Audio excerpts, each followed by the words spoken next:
कि मुरझाए किस ले अधर सूखे हिया के घाट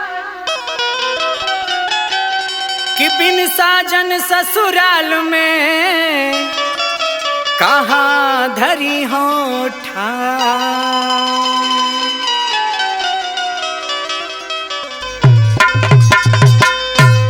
देखी एगो पत्नी के बिरह सावन के मौसम में कैसन तड़पतिया और कैसे कहतिया। कैसे कैसे अब न हमरा से हो खेला किसान पिया धौला राजधानी पिया ना।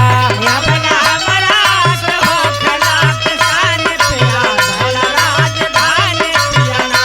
अब न हमरा से हो खेला किसान पिया धौला राजधानी पिया ना। अब न हमरा से हो अब न हमरा से होई किसान पिया धौला राजधानी पिया ना। अब न हमरा से होई किसान पिया धौला राजधानी पिया ना। अब न हमरा से होई किसान पिया धौला राजधानी पिया ना। जब से गईला हमसे दूर राजा भैनी मजबूर। जब राजा भइले मजबूर राजा भइले मजबूर राजा भइले मजबूर। मोर जिंदगी ना हो मोर जिंदगी भइल बा पानी पानी पिया धौला राजधानी पिया ना। मोर जिंदगी भइल बा पानी पानी पिया धौला राजधानी पिया। मोर जिंदगी भइल बा पानी पानी पिया धौला राजधानी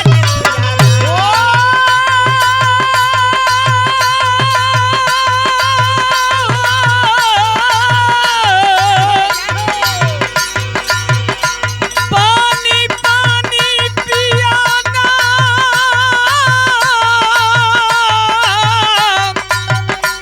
पानी पानी पिया हो मोर जिंदगी भइल बा पानी पानी पिया धौला राजधानी पिया। मोर जिंदगी भइल बा पानी पानी पिया धौला राजधानी पिया। और औरतिया कैसे कहतिया। कैसे कैसे रोज धैले बाबू खार घर आवा सरकार। घरे आवा सरकार यार ओ घरे आवा सरकार घरे आवा सरकार। ना त ढल जाई ना त ढल जाई गरम ई जवानी पिया धौला राजधानी पिया ना। नाक धर जाए करनी जवानी पिया धौला राजधानी पिया ना। नाक धर जाए करनी जवानी पिया धौला राजधानी पिया ना।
का कहतिया सुनी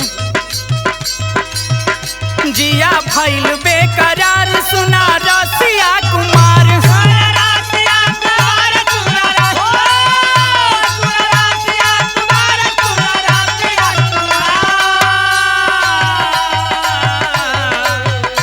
ई उमरिया ना हो